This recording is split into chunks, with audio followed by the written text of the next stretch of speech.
forever on fire.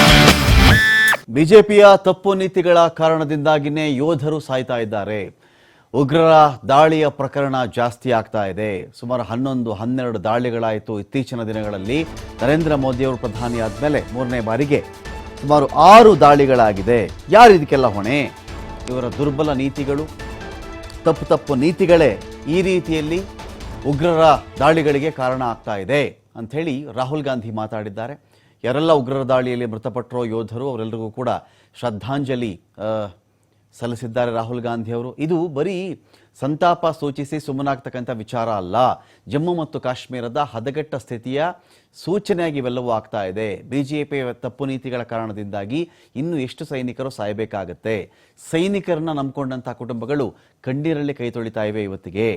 ಸೈನಿಕರ ಸಾವಿನ ನೈತಿಕ ಹೊಣೆಯನ್ನ ಸರ್ಕಾರನೇ ಹೊರಬೇಕು. ಇವರ ಪಾಲಿಸಿಗಳೇ ಸರಿಯಿಲ್ಲ. ಎಲ್ಲ ಮಾತನ್ನು ಕೂಡ ರಾಹುಲ್ ಗಾಂಧಿ ಹೇಳಿದ್ದಾರೆ. ಇನ್ನೊಂದು ಕಡೆ ಇವತ್ತು ಜಮ್ಮು ಮತ್ತು ಕಾಶ್ಮೀರದಲ್ಲಿ ನಡೆದಂತಹ ಭಯೋತ್ಪಾದಕ ಎನ್ಕೌಂಟರ್ನಲ್ಲಿ ನಮ್ಮ ಸೈನಿಕರು ಒಂದು ಕಡೆ ಹುತಾತ್ಮರಾಗಿದ್ದಾರೆ. ಆ ಹುತಾತ್ಮ ಸೈನಿಕರಿಗೆ ನನ್ನ ವಿನಮ್ರ ಸಂತಾಪಗಳು, ಶ್ರದ್ಧಾಂಜಲಿ ಸಲ್ಲಿಸ್ತಾ ಮೃತರ ಕುಟುಂಬಗಳಿಗೆ ನಾನು ನನ್ನ ಹೃದಯ ತುಂಬಿದ ಶ್ರದ್ಧಾಂಜಲಿಯನ್ನು ಸಲ್ಲಿಸ್ತಾ ಇದ್ದೀನಿ. ಇವತ್ತು ಹೃದಯಾಂತರಾಳದ ನೋವಿನಿಂದ ಅವರಿಗೆ ಶ್ರದ್ಧಾಂಜಲಿಯನ್ನು ಸಲ್ಲಿಸ್ತಾ ಇದ್ದೀನಿ ಅಂತ ಅವರು ಹೇಳಿದ್ದಾರೆ. ಈ ತರಹದ ಭಯಾನಕ ಘಟನೆಗಳೇನಿದೆಯೋ ಇವೆಲ್ಲವೂ ಕೂಡ ಅತ್ಯಂತ ದುಃಖಕರ ಮತ್ತು ಆತಂಕಕಾರಿ ಬೆಳವಣಿಗೆಗಳು ಅಂತ ಕೂಡ ಇಲ್ಲಿ ರಾಹುಲ್ ಗಾಂಧಿ ಅವರು ಮಾತಾಡಿದ್ದಾರೆ. ಪದೇ ಈ ಥರದ್ದಾಗ್ತಾ ಇದೆಯಲ್ಲ, ಪದೇ 6 ಘಟನೆ, 8 ಘಟನೆ, 11 ಘಟನೆ, 13 ಘಟನೆ ಅಂತ ಆಗ್ತಾ ಇದೆಯಲ್ಲ, ಯಾರಪ್ಪ ಹೊಣೆ ಇದು? ಇತ್ತೀಚಿನ ದಿನಗಳಲ್ಲೇ ಮೇಲಿಂದ ಮೇಲೆ 2, 3, 4 ಜನ ಸೈನಿಕರು ಹುತಾತ್ಮರು ಅಂತ ನಾವು ಕೇಳ್ತಾನೆ ಬರ್ತಾ ಇದ್ದೀವಲ್ವಾ.